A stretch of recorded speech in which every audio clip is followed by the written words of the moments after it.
उमापुर सहकारी समिति में हमाल व किसानों के बीच जमकर हुआ विवाद। दोनों पक्षों की शिकायत पर थाने में मामला दर्ज।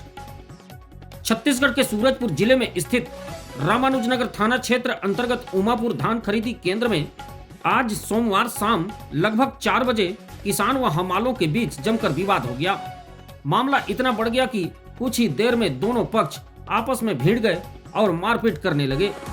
मौके पर मौजूद लोगों के मुताबिक सहकारी समिति उमापुर में धान विक्रय करने पहुंचे किसानों से स्टेकिंग कराने समिति के हमालों के द्वारा रुपए मांगे गए, जिसके पश्चात दोनों पक्षों में स्टेकिंग के लिए रुपए लेन देन की बात होने लगी।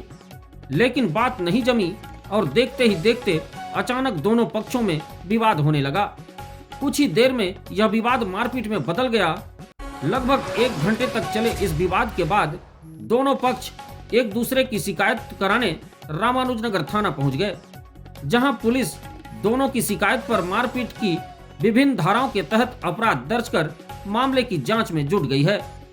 लेकिन इस घटना में सबसे बड़ी बात यह है कि आखिर धान खरीदी केंद्र में स्टेकिंग के लिए रुपए क्यों मांगे जा रहे हैं?